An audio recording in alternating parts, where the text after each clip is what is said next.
Okay, so the tank is the 1/16 scale Panda Panzer 38. The kit itself was pretty simple.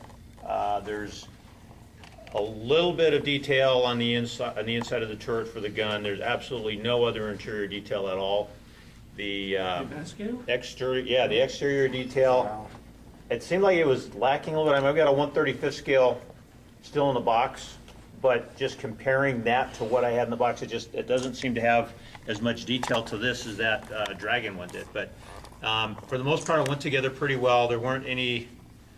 There was a couple of gaps I had to fill, but I don't know if that was my screwing it up or just issues with the kit. But it wasn't that bad.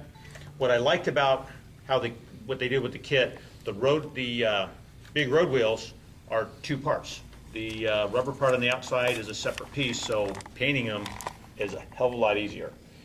One thing I hated about that kit is its individual track links. Each link has two gates that you have to cut and sand, and there's a few that have ejector pin marks that you got to sand. And then once you get them together, there are two pins, little teeny tiny pins that you have to cut off the sprue and stick into both ends. They're supposed to be just press it together and they're workable. No, they don't. You got to glue it. I got so frustrated after cleaning up all of the individual links. I tried 3 of the little pins to go in and gave up. I glued the track links together, and then I took my tube of Viejo acrylic putty that's got the long little needle tube, and I just put a little dab of putty on each hole where the pin went, smoothed it out, and called it good. Because by that time, I mean, it wasn't a bad kit, and I just started losing interest because there wasn't that much to it. I got it on sale at Squadron for like $60, and for what you get, I kind of think that's overpriced. I mean, there just really wasn't that much to it.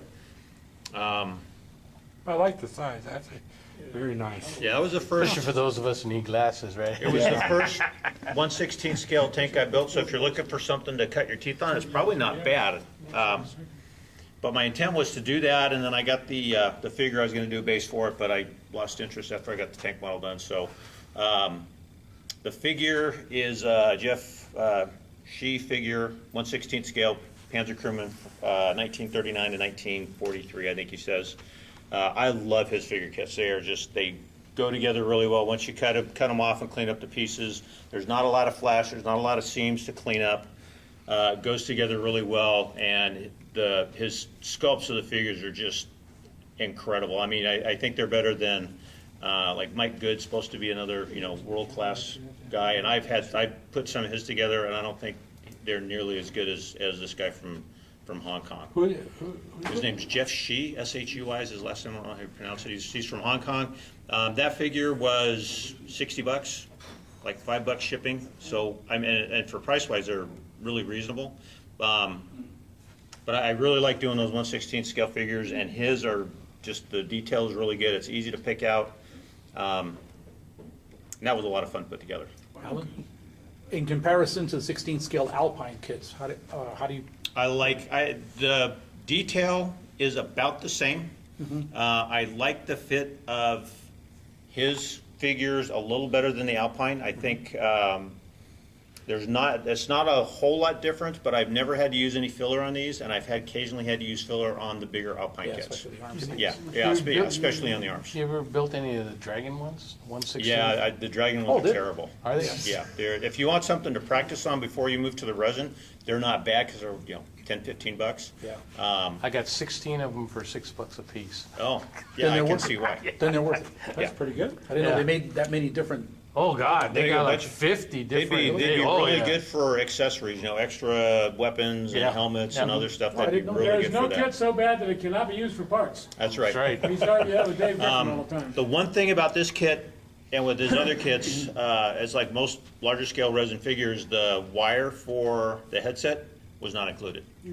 So I took a piece of really stiff wire I've got.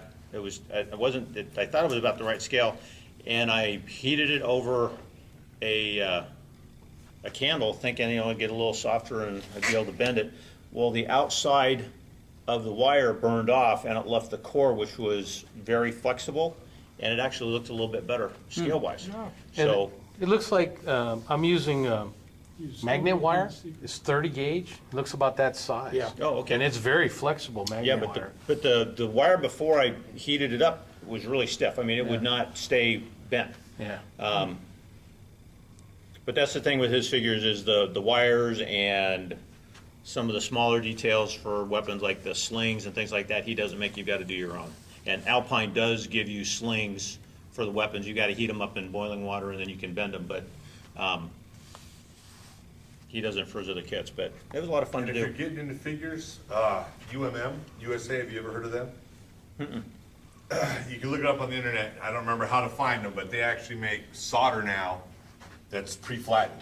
Oh, for things really? like that. Wow. So all you have Oh, to do nice. is cut. And, UMM? Oh, really? UMM USA. UMM USA. The only problem is I don't remember how to find it. Oh, that's the guys who make the Google it. knife? Yeah, the knives and Yeah, the stuff like saws that. and stuff, yeah, okay. Yeah. Hey, has anybody ever No, tried it's- building one of those antennas?